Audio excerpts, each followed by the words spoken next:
Ya, pemirsa, Presiden Prabowo Subianto menegaskan komitmen pemerintah dalam mempercepat transformasi industri nasional melalui penguatan hilirisasi di sektor strategis. Bahkan Presiden menyatakan hilirisasi adalah jalan menuju kebangkitan bangsa Indonesia. Jadi saudara, bentuk keberanian antara lain adalah keberanian bangsa itu untuk menguasai sumber daya dan mengolah sumber daya itu di negaranya sendiri. Hilirisasi adalah jalan satu-satunya untuk kita bisa lebih makmur.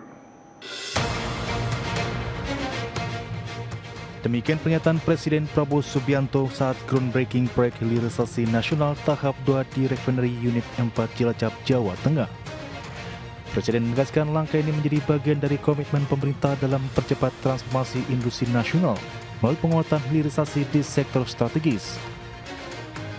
Adapun groundbreaking proyek hilirisasi dilakukan untuk 13 proyek yang terdiri dari berbagai pengembangan di sektor pengolahan dan permunian yang terintegrasi, mencakup peningkatan kapasitas refinery, pengembangan produk turunan bernilai tambah, serta pembangunan fasilitas pendukung yang memperkuat rantai pasok industri nasional. Sehingga dengan investasi besar dan cakupan lintas sektor, hilirisasi tahap 2 ini diharapkan menjadi pijakan strategis menuju Indonesia yang lebih mandiri, berdaulat, dan berdaya saing global. Berbagai sumber untuk ID Action.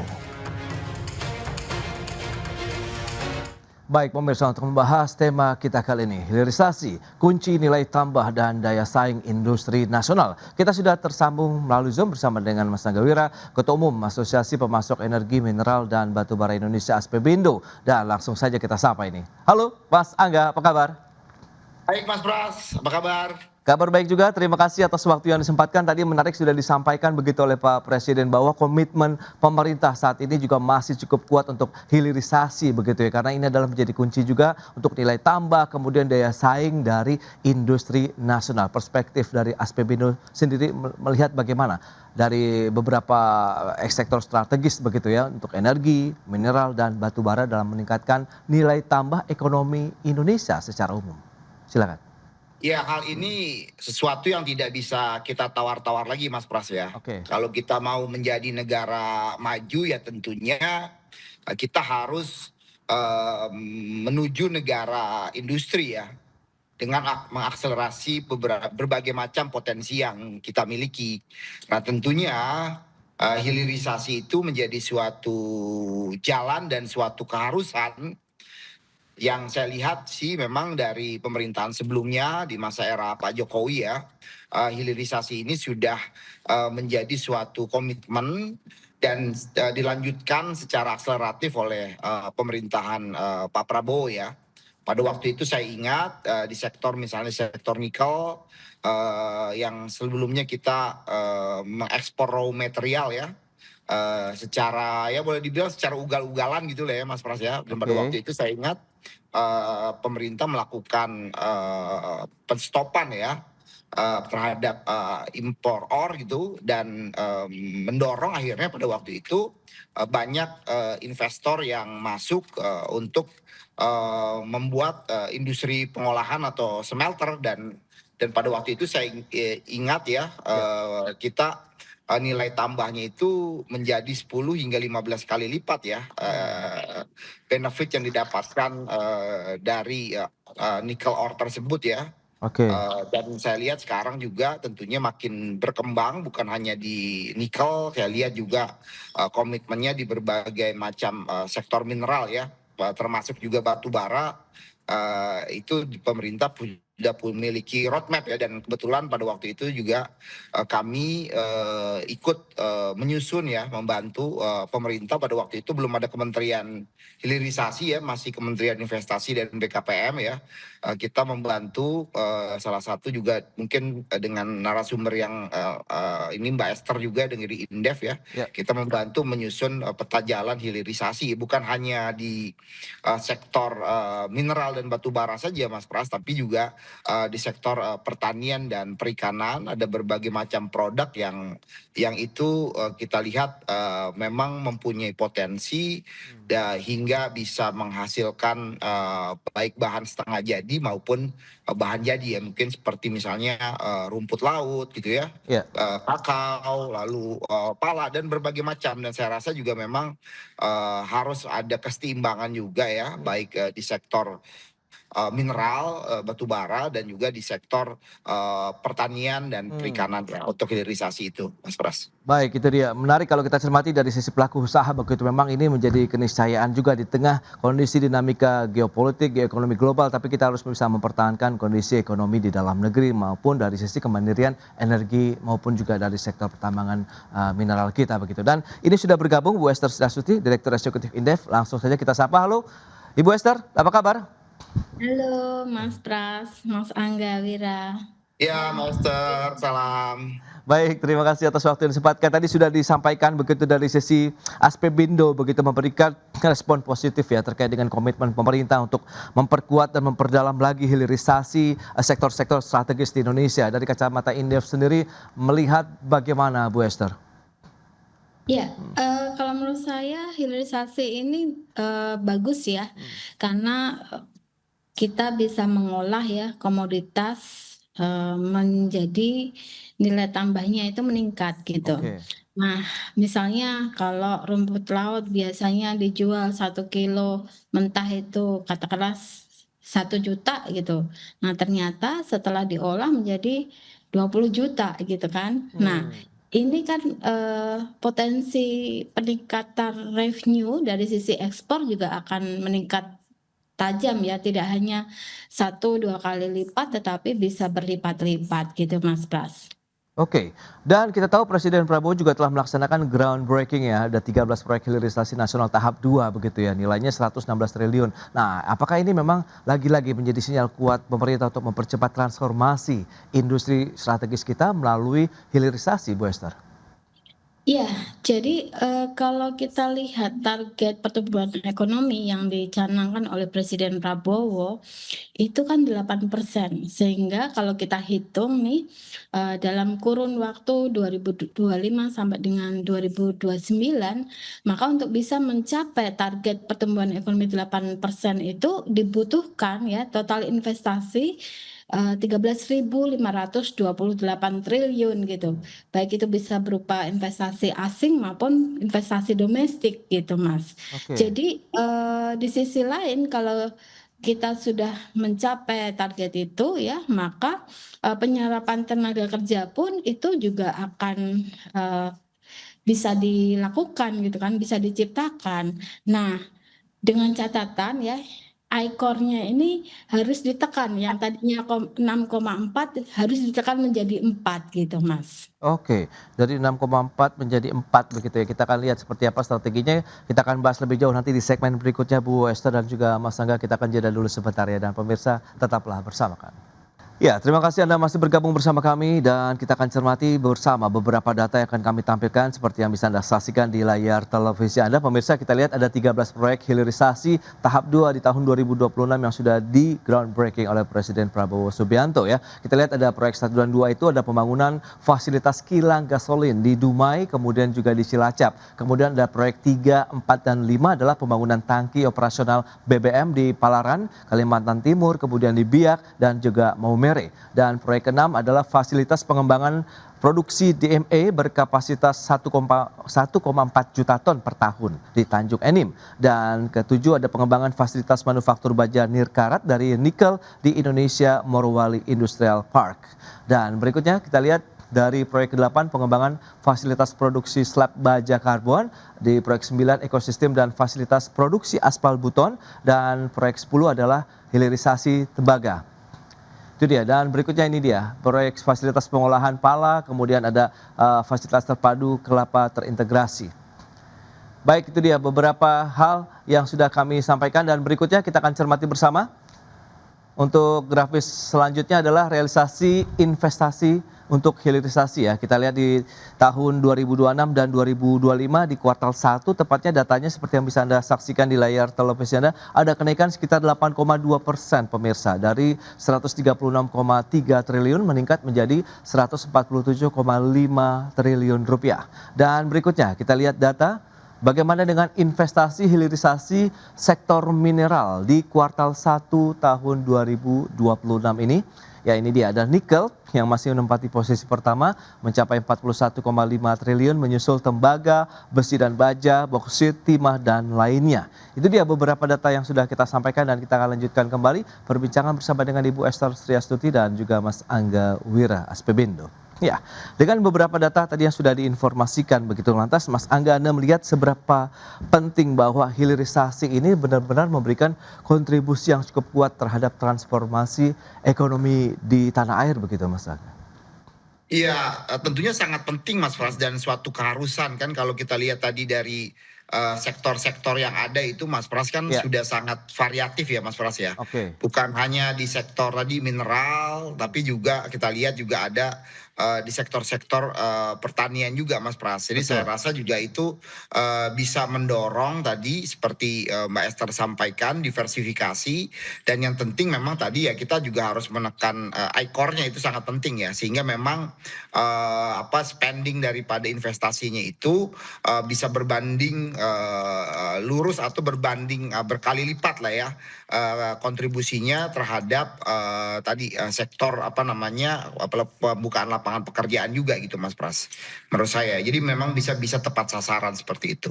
Dan Oke. memang juga kalau kita lihat wilayahnya juga kan itu juga tidak hanya berpusat di Pulau Jawa, teman, ada beberapa daerah di bagian barat dan bagian timur Indonesia. Tadi yang seperti saya sampaikan kan tadi, seperti Pala kan itu contohnya, itu yang memang pada waktu saya juga membantu di periode Pak Bahlil di Kementerian Investasi pada waktu itu, juga menjadi salah satu produk yang memang kita susun ya, dan memang kalau dijadikan suatu industri turunan itu pasti Oke. nilai ekonomisnya akan bertambah berkali-kali lipat Mas Pras. Oke, kalau kita bicara mengenai tantangan utama dalam mendorong hilirisasi di sektor energi dan minerba, begitu khususnya dari sisi infrastruktur dan investasi, bagaimana Mas Angga?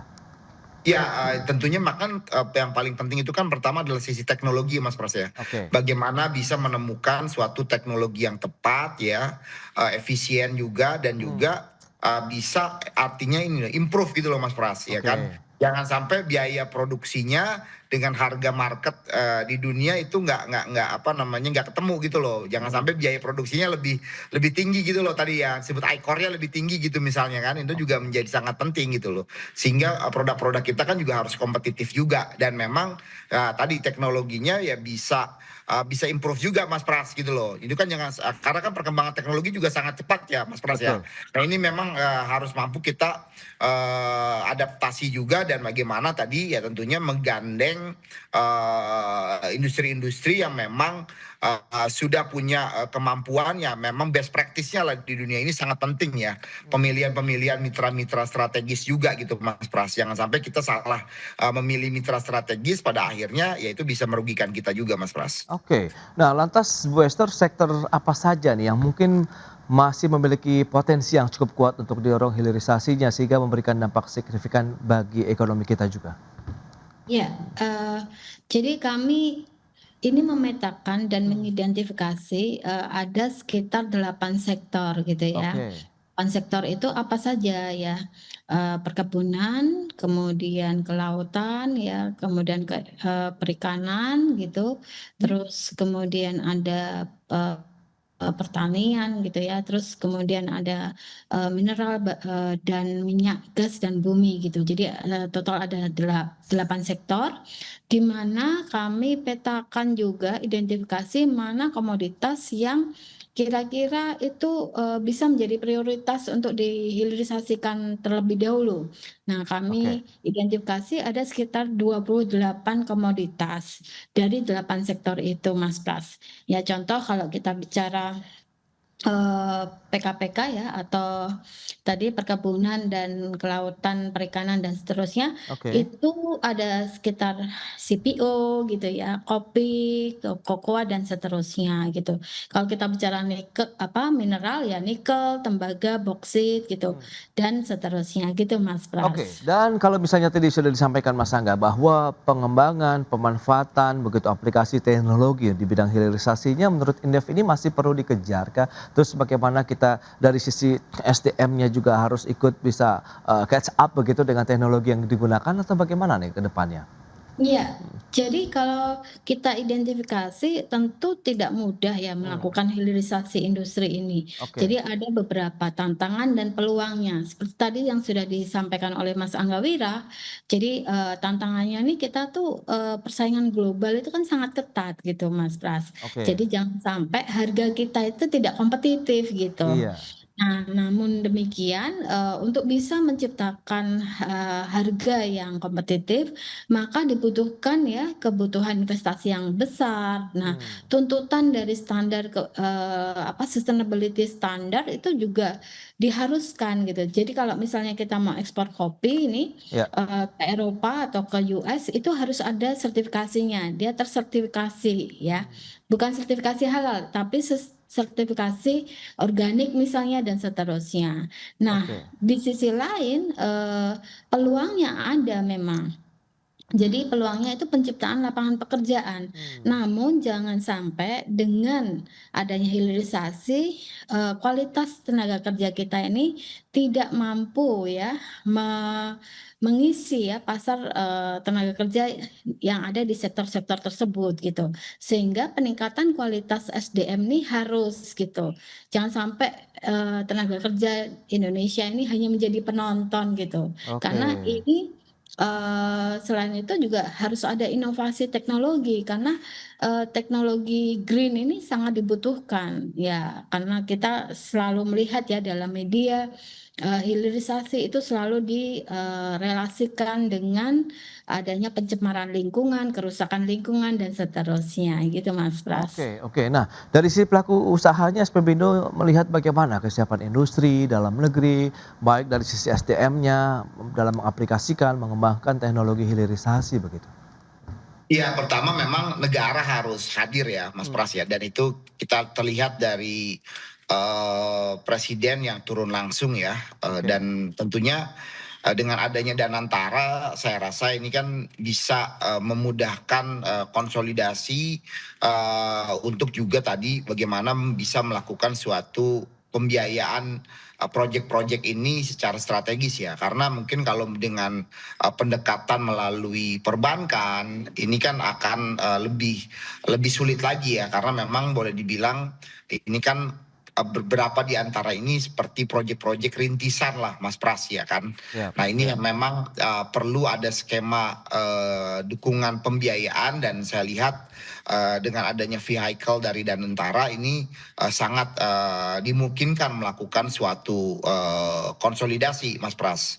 Dan yang lainnya ya tentunya tadi pemilihan mitra-mitra strategis yang tepat itu juga menjadi salah satu kunci ya transfer teknologi dan tentunya juga transfer SDM juga Mas Pras ya karena mmm, bagaimanapun itu ya proyek ini bisa berjalan apa namanya berkelanjutan itu ya oke, tentunya karena ada SDM yang memang mampu dan mengerti juga tentang industri-industri yang dibangun karena kan varian juga nih ya Mas ya industrinya ini kan sangat luas tadi seperti Mbak Esther juga sampaikan ada beberapa produk-produk atau sektor-sektor yang menjadi apa namanya prioritas dan ini juga harus juga sedani mungkin dikomunikasikan juga dengan pihak perguruan tinggi juga Mas Pras. oke, Ini kan juga penting itu ya. iya, iya, Jangan sampai misalnya pihak perguruan tinggi juga tidak mengetahui nih roadmap-nya dan nanti juga missing terhadap penyiapan tenaga kerjanya kan Mas Pras. Jadi proyeknya ada cuma tenaga kerjanya misalnya harus juga didatangkan dari luar gitu kan. Nah, ini sama aja bohong kan kalau gitu Mas Pras. Nah, ini yang iya, perlu dipersiapkan sedini mungkin gitu menurut saya dengan mmm, keterlibatan daripada kampus sehingga juga mahasiswa-mahasiswa yang lulus nanti bisa siap pakai juga Mas Pras, karena kan ada beberapa ya, kita lihat beberapa pembicaraan akhir-akhir ini terhadap jurusan-jurusan yang mungkin tidak relevan. Artinya memang harus ada transformasi ya terhadap SDM yang ada gitu Mas Pras. Oke, lantas sejauh mana peran pelaku usaha nasionalnya begitu dalam rantai hilirisasi ini? Apakah sudah siap menjadi pemain utamanya atau masih didominasi oleh investor asing? Kita akan bahas nanti di segmen berikutnya, kita akan jeda kembali sebentar Mas Angga dan juga Bu Esther. Dan pemirsa, kami akan segera kembali usai pariwara berikut ini. Ya, Anda masih menyaksikan Market Review dan kita lanjutkan kembali perbincangan menarik ini bersama dengan Mas Angga Wira, Ketua Umum Aspebindo, kemudian ada Ibu Esther Setiastuti, Direktur Eksekutif Indef. Nah, Mas Angga, kalau memang tadi Anda katakan transfer teknologi, kemudian bagaimana peran pemerintah juga harus hadir begitu untuk bisa meningkatkan kualitas SDM, lantas sejauh mana kalau kita bicara mengenai peran pelaku usaha nasionalnya dalam rantai hilirisasi saat ini? Apakah ya tadi sudah menjadi pemain utamanya, masih didominasi oleh investor asing, atau sebenarnya kita harus kolaboratif, Mas Angga?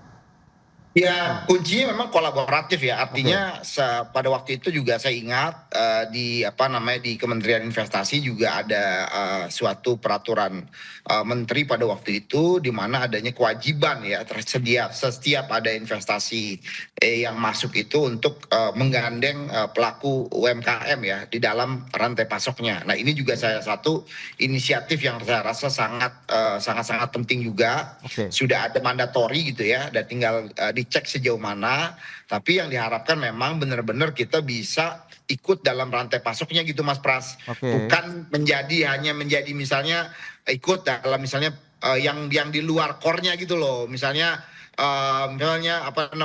pengadaan yang di luar core daripada industri yang ada gitu loh. Itu kan kayak lip service saja ya. Oke. Tapi harapan kami ya kita bisa mendapatkan suatu aturan mandatori gitu ya, seperti masuk ke dalam supply chain-nya. Itu menurut saya sangat penting untuk juga transfer knowledge ya Mas Pras ya. Baik, nah bicara mengenai kolaborasi yang diharapkan dari pelaku usaha, Bu Esther, Anda melihat payung hukum saat ini, kebijakan saat ini sudah cukup kuat begitu untuk bisa menggandeng atau bisa menggabungkan kerjasama antara investor asing dengan pengusaha lokal sendiri, Bu Esther? Iya, jadi memang kalau kita bicara hilirisasi ini kan pelakunya itu sebenarnya kan tidak hanya pemerintah dan swasta gitu kan. Iya. Nah, tetapi kita juga seperti tadi yang sudah disampaikan oleh Mas Angga Wira gitu ya, perguruan tinggi ya, kemudian, mungkin CSO juga gitu ya, itu harus digandeng gitu. Jadi, pemerintah juga harus memberikan ya satu kebijakan regulasi, misalnya insentif fiskal ya, kemudian reformasi perizinan ya, sehingga ketika how to do the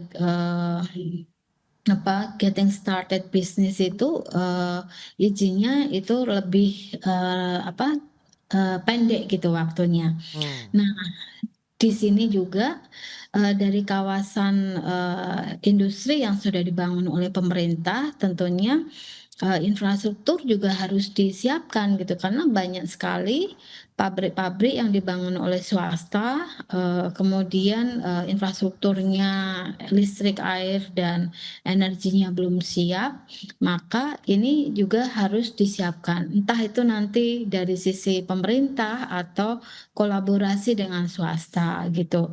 Nah, sehingga kemarin Indef kebetulan launching ya satu kajian tentang renewable energy zone gitu, di mana kawasan industri itu akan terintegrasi dengan infrastruktur energi gitu. Nah, itu yang harus disiapkan. Nah, kalau sampai ini bisa kita siapkan, kita bangun, maka saya yakin investor juga akan relatively lebih suka akan berdatangan ke Indonesia, invest di Indonesia lebih banyak gitu Mas Pras. Oke, nah yang perlu kita cermati berikutnya, apakah ada risiko ketergantungan terhadap negara tertentu nih, Bu Esther, dalam rantai hilirisasi yang juga perlu kita sikapi ataupun perlu kita waspadai dan kita cermati bersama untuk beberapa waktu ke depan?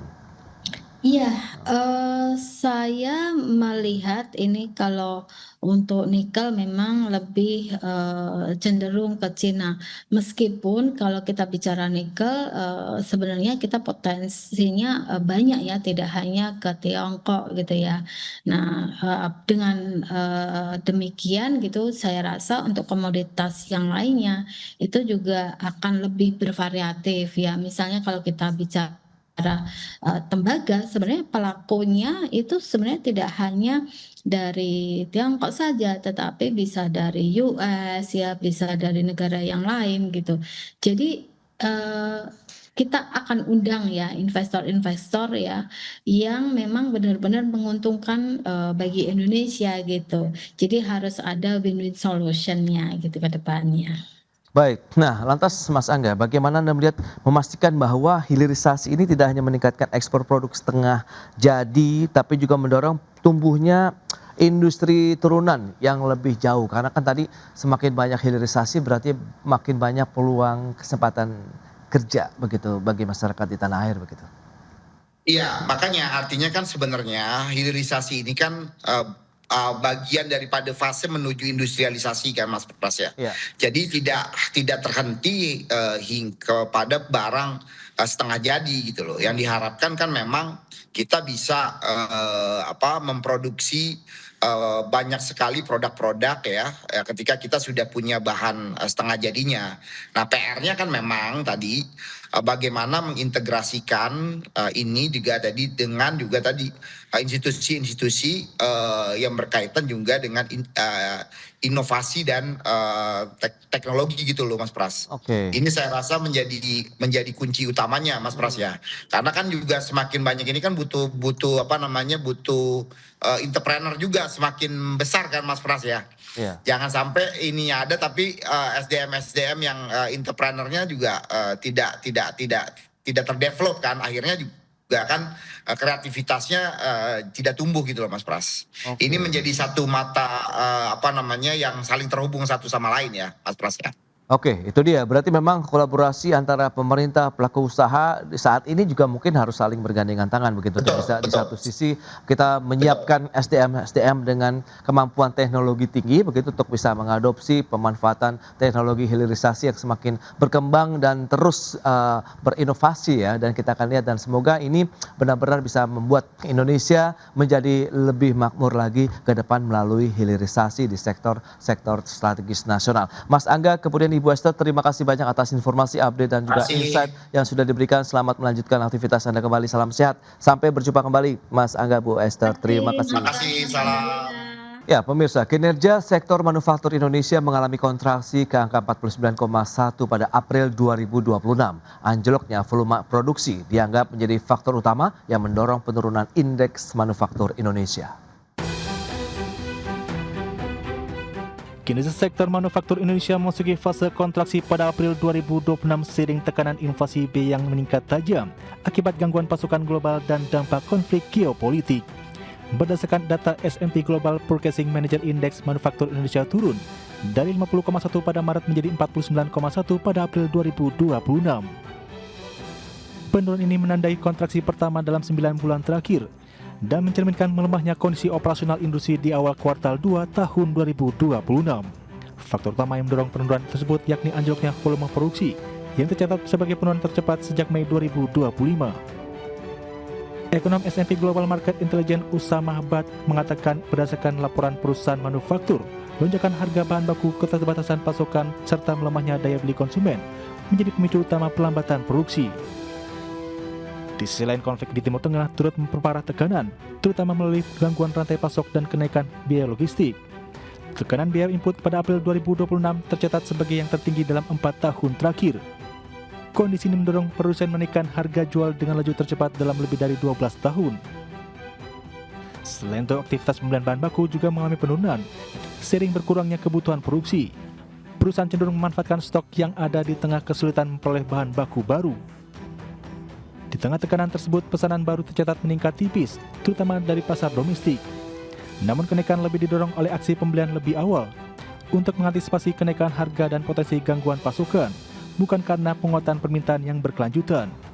Sementara itu, pesanan ekspor justru mengalami penurunan yang mencerminkan lemahnya permintaan global. Dari Jakarta, Tim Liputan IDX Channel. Baik pemirsa, untuk membahas tema kita kali ini, pasokan bahan baku terganggu, PMI manufaktur di bulan April mengalami kontraksi. Kita sudah tersambung melalui Zoom bersama dengan Mas Nailul Huda, Direktur Ekonomi Digital Selius, kemudian juga ada Bapak Sarman Simanjorang, Wakil Ketua Umum Kadin Bidang Otonomi Daerah, Ketua Bidang Hubungan Antar Lembaga. Baik, langsung saja kita sapa ini. Halo Mas Nailul, apa kabar? Halo Mas Pras, alhamdulillah kabar saya baik. Halo Bang Sarman. Baik, terima kasih atas waktu yang disempatkan. Pak Sarman, apa kabar?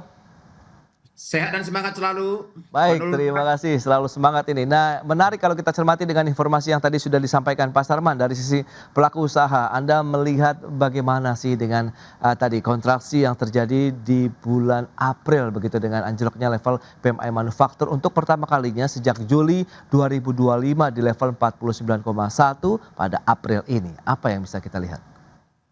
ya di tengah ketidakpastian ekonomi global yang berdampak terhadap ekonomi nasional dan juga akibat daripada geopolitik yang semakin tidak pasti ini, tentu pasti akan menekan yang namanya PMI kita. Tadi sudah disampaikan, contoh misalnya terhambatnya yang namanya bahan baku, itu otomatis membuat penurunan volume produksi. Itu otomatis akan menyesuaikan dalam hal ini. Tentu ya ini sesuatu yang tidak bisa dihindari.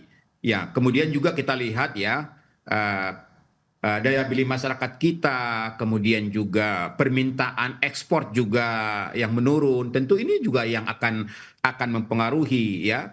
Ya, otomatis dengan lesunya atau katakanlah penurunan daripada produksi yang berkepanjangan, ya tentu otomatis akan menekan daripada PMI kita dalam hal ini. Kemudian juga kita lihat ya keterbatasan daya beli masyarakat kelas menengah kita juga ya, di mana kita tahu kelas menengah kita ini kan juga salah satu penggerak daripada ekonomi kita. Ya kita tahu kan sudah hampir turun 10 juta. Jadi ini juga berdampak dalam hal ini, sehingga kalau kami dari dunia usaha ya memang sudah memprediksi hal ini akan terjadi ya. Ya, yang jelas bagaimana supaya pemerintah mampu mendongkrak daya beli masyarakat kita, karena memang di tengah keterbatasan permintaan ekspor, bahwa permintaan domestik ini menjadi salah satu tumpuan kita untuk dapat meningkatkan daripada indeks PMI kita. Begitu Mas Pras. Baik, nah dari sisi ekonomi sendiri melihat bagaimana Mas Nailul ya dengan posisi di bulan April begitu. Apakah tekanan dari global ini benar-benar memberikan dampak yang cukup signifikan terhadap perekonomian khususnya PMI manufaktur kita yang mungkin tadi sudah disampaikan mengalami kontraksi di bulan April?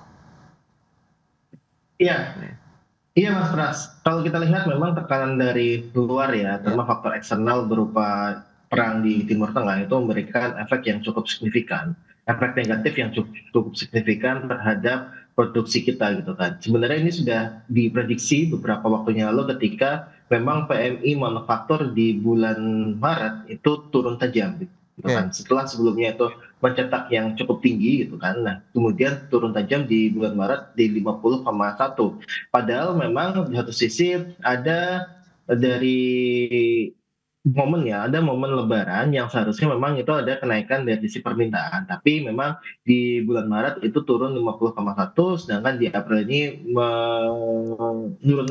turun lagi di bawah angka 50 basis point. Artinya di sini sudah ada ya bisa kita bilang ya tidak ada ekspansi lagi dari industri kita. Nah, makanya inilah yang memang dari sisi global itu sangat berpengaruh. Nah, yang kedua itu dari sisi dalam negeri juga ada faktornya juga Mas Pras. Kalau kita lihat tadi sampaikan juga sama dari ekonomisnya S&P ya, itu bahwa ada faktor daya beli yang menurun dan sebagainya. Ini juga yang mempengaruhi dari pengusaha itu tidak melakukan ekspansi, karena toh melakukan ekspansi ketika dari sisi daya beli turun, ketika dari sisi permintaan domestik turun, itu juga akan merugikan diri sendiri gitu. Makanya memang ini yang boleh kita bilang ada faktor dari dalam negeri dan juga faktor luar negeri yang memang berpengaruh terhadap PMI manufaktur kita yang turun.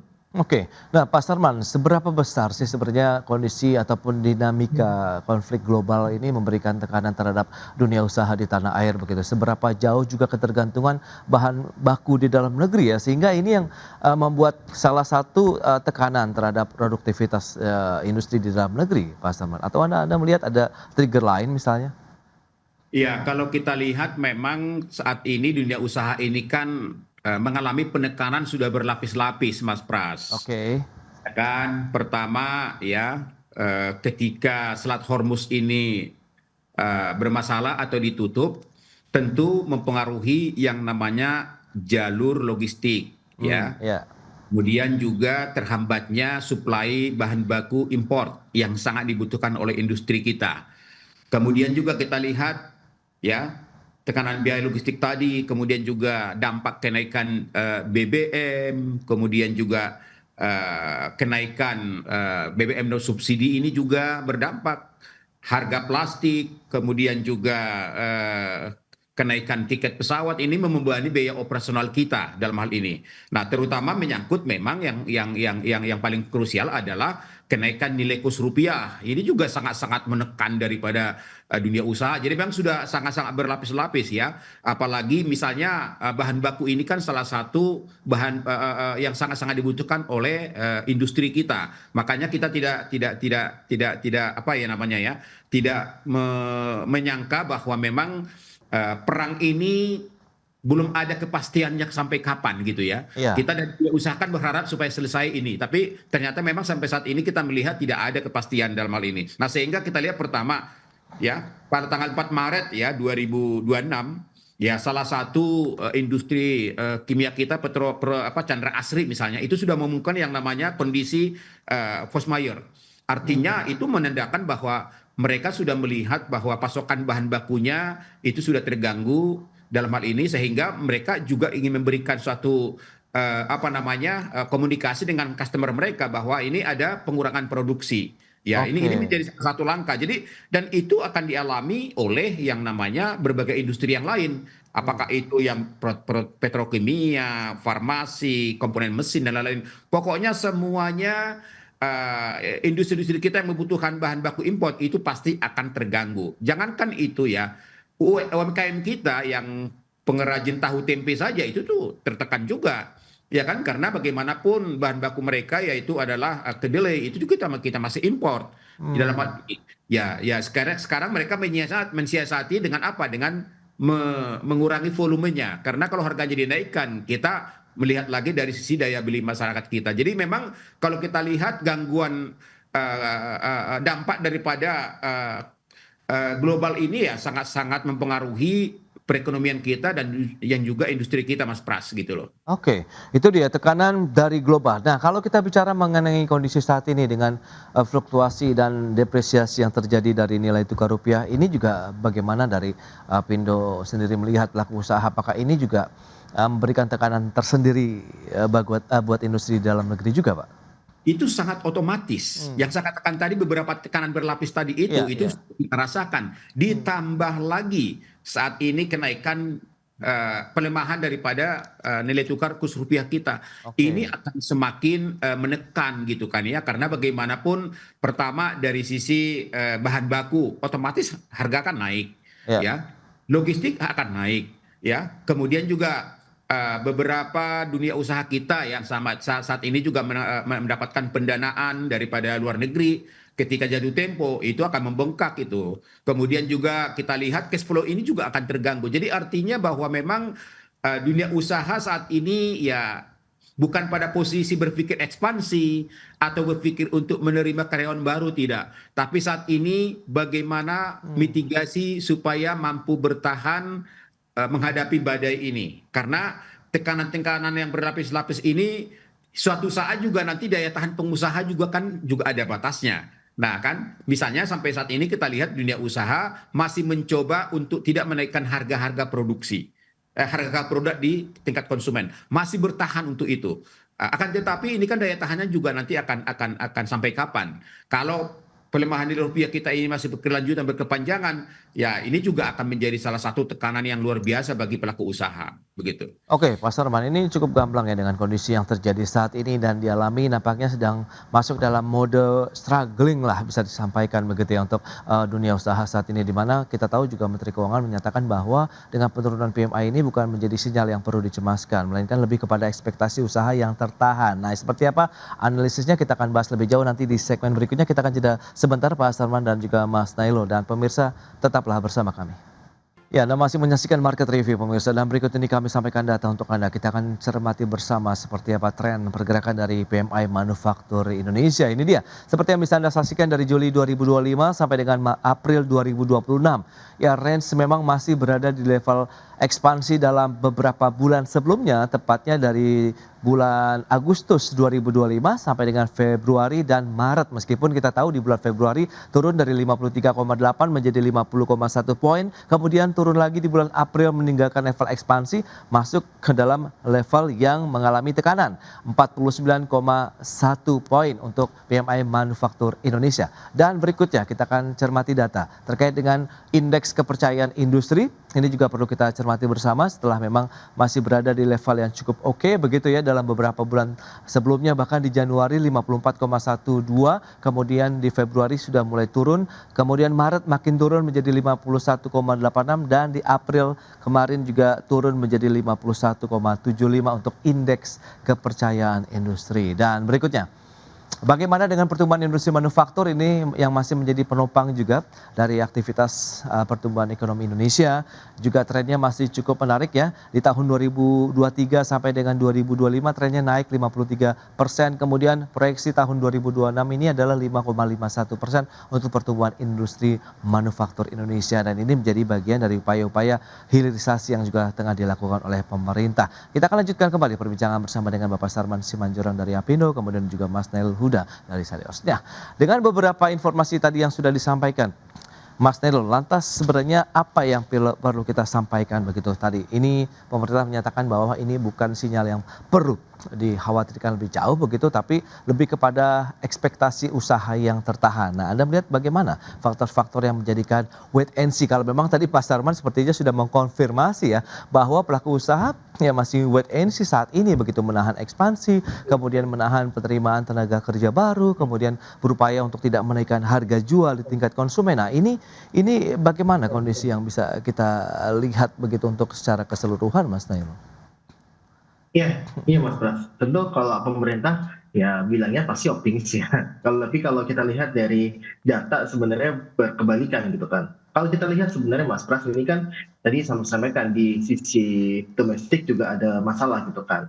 Nah, kalau kita lihat sebenarnya ada indeks yang selalu dikeluarkan oleh Bank Indonesia, yaitu adalah indeks keyakinan konsumen gitu kan. Oke. Nah, indeks keyakinan konsumen itu menurun. Kemudian kalau kita lihat untuk dari sisi pembelian tahan lama aja, ini kan ada indeks ekonomi saat ini ya terkait dengan pembelian tahan lama itu juga menurun. Artinya di sini ada pelemahan keyakinan konsumen untuk membeli barang-barang manufaktur atau barang-barang yang tahan lama. Nah, ini yang terjadi. Nah, kemudian kalau kita lihat dari sisi ketersediaan lapangan kerja saja itu juga mengalami penurunan gitu kan, dari 110,7 basis point jadi 107,8 basis point, masih di atas 100 tapi itu mengalami pelemahan. Nah, inilah memang yang menyebabkan masyarakat ini tidak percaya bahwa kondisi ekonomi saat ini itu baik-baik saja. Begitu juga dengan dunia usaha. Kalau kita lihat indeks ekspektasi konsumen itu kan dalam BI itu kan ada faktor ya. Salah satunya kan dari kegiatan usaha. Dan kegiatan usaha itu juga turun. Itu dari 130,9 basis point jadi 125,5 basis point. Artinya ini penurunan ketika ada momen Ramadan dan Lebaran gitu. Jadi memang di sini ada faktor daya beli masyarakat yang terkonfirmasi ada pelemahan di situ. Baik itu dari sisi ketersediaan lapangan kerja, kegiatan usaha, hingga mereka membeli barang-barang yang tahan lama. Makanya kalau kita lihat di inflasi di April ya, itu juga mengalami penurunan untuk inflasi inti atau inflasi yang dia barang-barang yang tahan lama gitu. Jadi barang-barang core inflation itu mengalami pelemahan. Artinya di sini memang kita melihat daya beli ini juga jadi masalah, Mas Pras. Jadi ya pengusaha, selain wait and see dari sisi eksternal ya, ini juga wait and see untuk kondisi domestik seperti apa dan langkah apa yang akan dikeluarkan oleh pemerintah. Oke, nah kalau kita bicara mengenai stimulus fiskal, nah ini yang paling mendesak dibutuhkan saat ini agar PMI tidak lagi merosot di bulan-bulan berikutnya apa nih Mas Nailul sehingga ini bisa tepat sasaran begitu dengan kondisi yang ada saat ini. Ya, saya dengar ada beberapa ya stimulus fiskal terutama untuk yang plastik dan sebagainya, tapi nggak tahu apakah dijalankan atau tidak gitu kan. Tapi yang jelas adalah untuk menstabilkan harga-harga dalam negeri gitu kan. Kita tahu di beberapa komoditas itu harganya sudah meningkat Mas Pras sebenarnya. Nah, ini yang cukup berbahaya nih. Misalkan aja minyak goreng ya, minyak goreng itu sudah meningkat karena ada kenaikan dari sisi kemasan dan sebagainya. Begitu juga dengan beberapa barang yang terkait dengan plastik. Nah, makanya selalu kita sampaikan bahwa ini juga harus hati-hati nih dengan plastik ini, karena plastik ini meskipun ya kecil gitu ya, tapi efeknya luar biasa sebenarnya. Nah, makanya kita harap sebenarnya ada intervensi pemerintah di situ. Oke. Nah, ini yang kita harapkan. Nah, itu yang kita harapkan. Nah, yang kedua tentu saja dari sisi daya beli masyarakat yang harus diperkuat gitu kan. Tadi dari sisi harga-harga ditertawakan dengan intervensi pemerintah, dari sisi daya beli juga harus ditingkatkan. Nah, inilah yang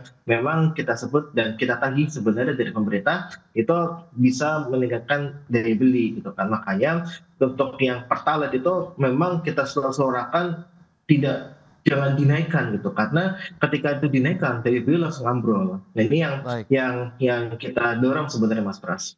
Oke, nah Pak Sarman, lantas kalau bicara mengenai sektor internal, hambatan internal lah seperti apa begitu Anda melihat dari sisi regulasi kah, biaya energi atau upah begitu yang saat ini mungkin menjadi tantangan tersendiri untuk bisa meningkatkan daya saing industri di dalam negeri?